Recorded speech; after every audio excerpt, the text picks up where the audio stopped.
What's up guys, welcome back to another video. I hope everyone is doing well. As you can see in my background, we are at a new place. First time here. We are at Hunt Lake right now. They say they have Lake here and brook trout. So we are hoping to have something for you guys today. So if you're new to the channel, no pressure, but it would be nice if you can subscribe to my channel. It would be a big help.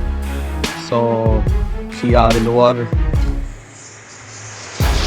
Actually, this video is all about investigation because we read on Facebook somebody put in largemouth bass in this lake where supposedly it's only for trout, which is illegal because there are rules in Canada or in Manitoba that you're not allowed to transport live fish and transfer it to a new body of water. There are some videos a few years back saying that splake, brown trout, and other species of trout is present in this lake. Yeah, we are just here to check it out and share with you guys, what we found out in this area. Stay tuned. We're all set up. The boat is there. Only electric motors are allowed here. So ayan.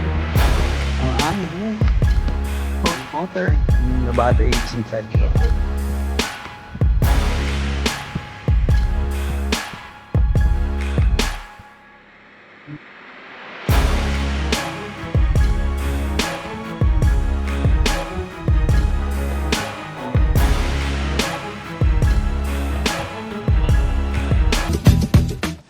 Airborne, guys.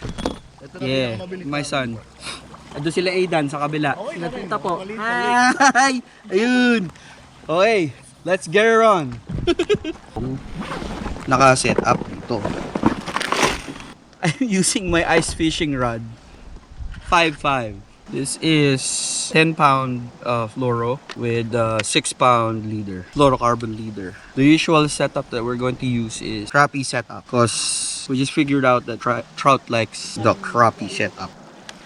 So I brought some stuff with me. Bass Pro Shops XPS jigs with Z-Man, the tiny ticklers. That's for crappie. The pink, orange, because trout likes bright colors. Yeah, this is my setup right now. It's just a jig, little jig. It's actually a crappie setup. Kaya biya. What? My goodness! Bumabalik ko eh. Laging letter S yung bait Oh. ko eh. Yan oh. Stoy, tulak mo lang oh. Oh. Tapos, daming ganun. Hagis ano to? Ay! Tamo? Hindi ko talaga pwede ihagis na malayuan to.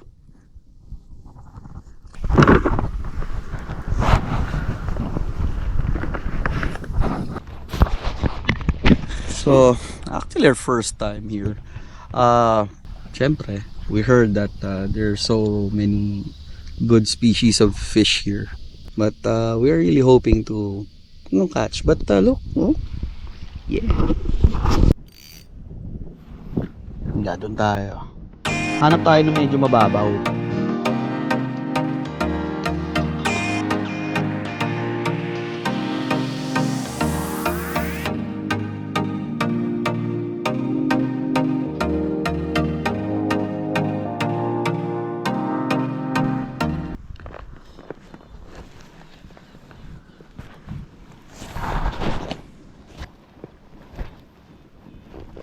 Well, first time.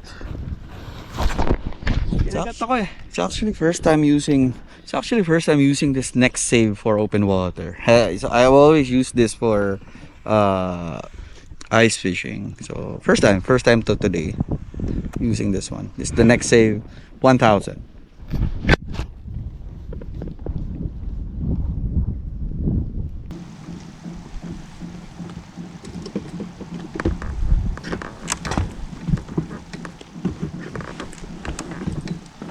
Ano naman kita gamitin po? May kakagat kaya dito. May pike daw dito sabi ni Kuya Reddy. Sabi? Kaya naging cutter ako. Kaso, yung target species naman, takot.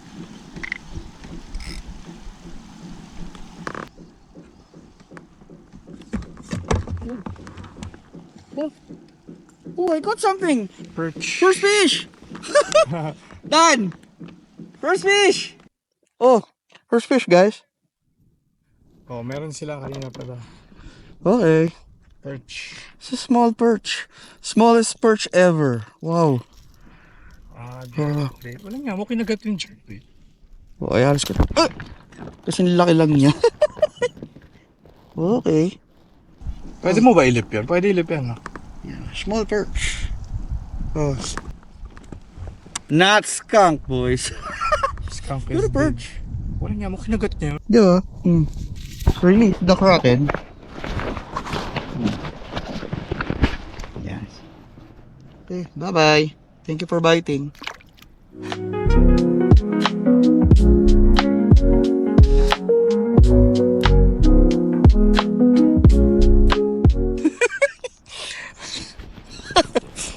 Well, first victim,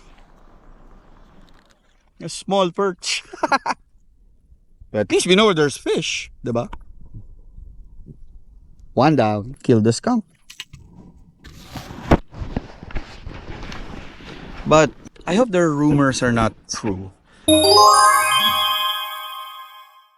That all the trout here's gone, because I believe they were saying that some people threw largemouth bass here.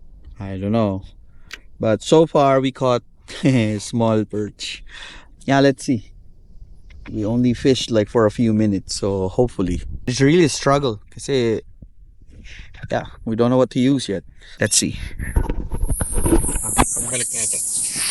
Okay, move spot. Let's get it on. Lapit tayo kala Aidan. Ha? What? Unbelievable. Ni umano. Oo. Yeah, got my 40-pound min quota. And yeah. So one perch, but it's a very small one. Let's see. Stoy, ano na uli nyo? Ha? Tatlong ano? Puro perch? So I said they already got 3. Hopefully, kami 1. Perch again?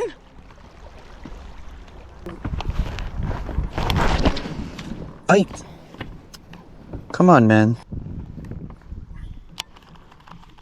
Yun oh. Oh, yun oh. Top water, Brad. You see that? May kumagat. May kumagat, top water.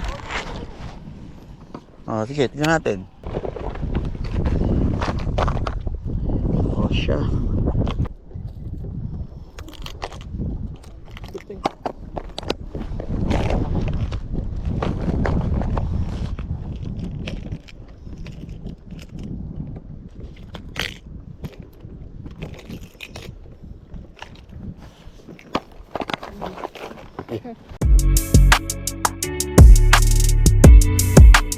Okay.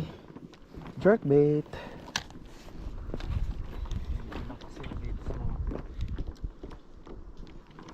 Ba't ganun? Come on, man. Hindi pa tayo nangangainit eh. Oh, di hanap na natin sila. Gamitin mo na yung ano mo. Oh. Gamitin. Gusto nila itong natural color. Yun. I caught a small one. What's this? Oy, largemouth nga. Meron. School dito. Yeah. Oh, yeah. Small. Very small. You call it a largemouth, but this is just a small one. Oh my goodness. It is true. They sorry. So it is true. They have largemouth here. Okay.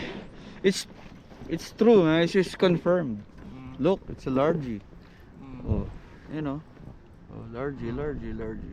Backflip Yeah. natin siya. Oh, okay, go. Natin siya, guys. They're all here. Ala ka. Magpa-party lang tayo dito ng fry. Party tayo ng dink. Drink party. Yun. Oh, I have a big one. Hoy, big one to. Oh. Oh, yun. Malaki. Maki, net, Ki, net. Hindi, laruin mo muna, teka lang. Net. Laruin mo muna. No, it's a big one, man. Oh. Wala kayo. 1 pounder. Well, there's a dink, but yeah. It's a large pa rin. Okay, got the biggest one today. Wow, ubos ang trout dito. Wala. Sabi ko. So this is gonna be, yeah, largy, guys, largy. So yeah, true, this biggest one of the day for me. Dink. Large mouth, but yeah, well, to some it may be, it's still a dink, but yeah, okay. Release the rocket. Release na natin. Bye-bye.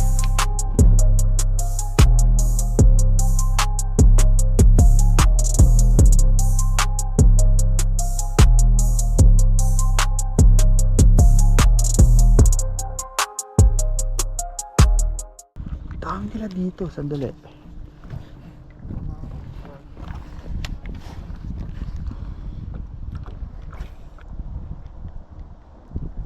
Hop! Oh, tama, huli. Yeah, cause you have trouble. Perch. So this is my second perch. Kaya yung may ibabaw na yung kanina. It's just a really small one, no? Nakakatuwa eh. You are going to tear your lip apart. Bullshit. Oh.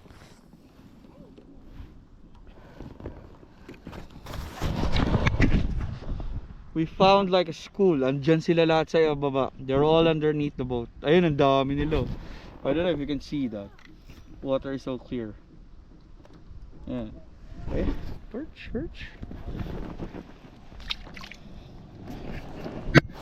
Feeling ko sa mas malalim sila eh, yung malalaki.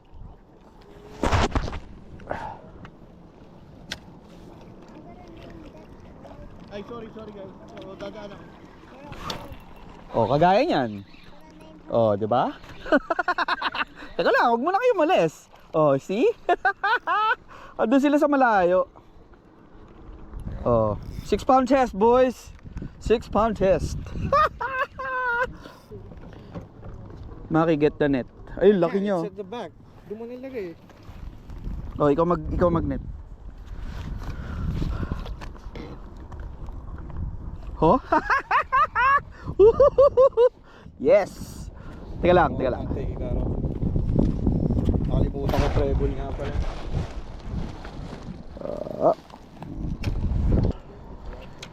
Okay na, kuya. Okay. Yehey. Yeah, I know these fish shouldn't be here. This is actually my third one. 2 perch, small perch, and then this one, small dinkers. This lake is supposed to be for trout, but it's sad. Although yeah, it's nice catching them, but they shouldn't be here. Let's put them back.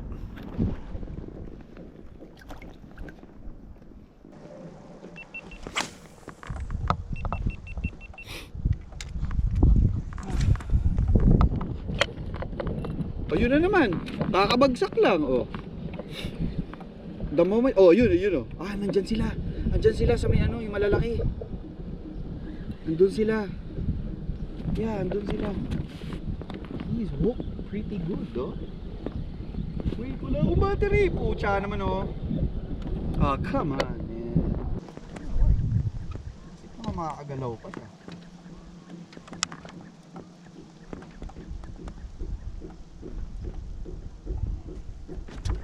Wala na, hindi makakagalaw ito. Fort Largy.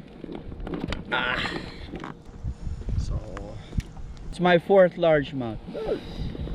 Dinker again. Can you please comment down below, or whoever posted that thing about largemouth, that yeah, they shouldn't be here. And I don't even know what to do, because based on the angler's guide, we're not supposed to bring them home. And it doesn't say anything about killing them here. So, as of the moment, I'm still clueless what to do. So, comment down below, please, if you know, we really don't know what to do with this one. And it's really a crazy amount of largies here, because on the other boat they already caught like a few, and then me already have 4. So I don't know. So please help us.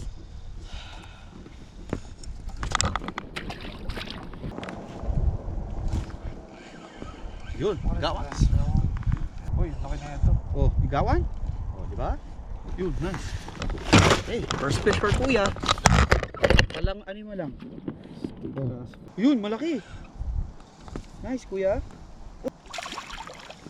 Oh, nice. You got the biggest one. Look at this. See this guy? Oh. He bit Hawakan mo, like ayusin 3 mo. soft plastic. Ayusin mo. Oh, sige. Oh, video kita.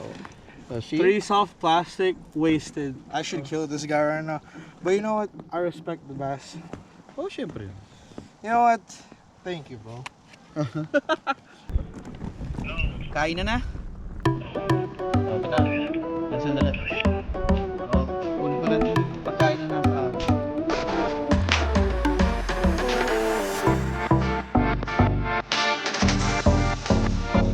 Yeah, we're done with the lunch break, so back at it again. Stay tuned.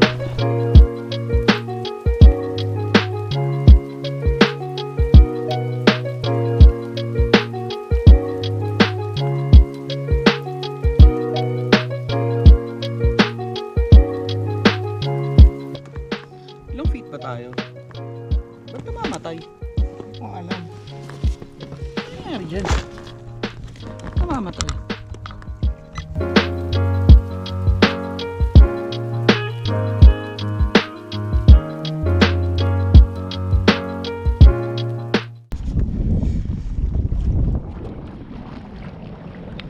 Hindi na, huwag tayo mag-try dyan.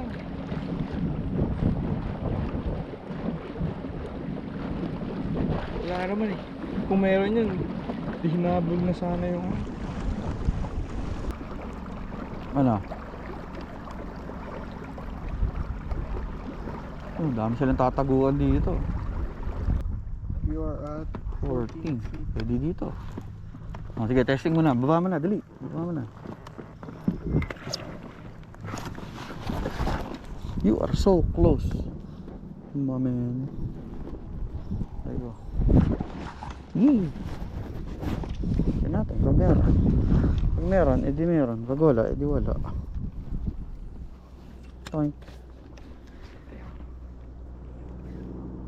Yun, meron na. Oh, yun, meron ako. Oh, yun, oh. Not or what? But it was a small one. Oh. Ang liit eh. Baby.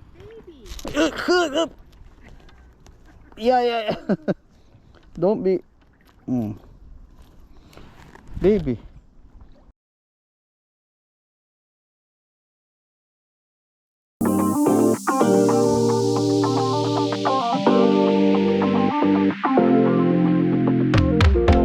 I guess it's a wrap. Trip today is a bit unusual because we are expecting trout to play with us, but with all the videos that I've watched on YouTube about this place, most of them are like 7 years ago. And again, as what I said earlier, there was some reports and there were rumors that some people put these largemouths here, so I don't know what's going on, but yeah, we did catch a lot of largemouths.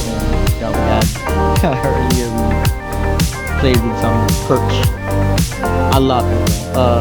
Guys on the other boat, they caught two rainbow trouts. So again, thank you very much for coming with us today. New subscribers, all of you guys, thank you for the support. I really appreciate it. And again, if you're still watching up until this point, thank you. See you guys on the next video.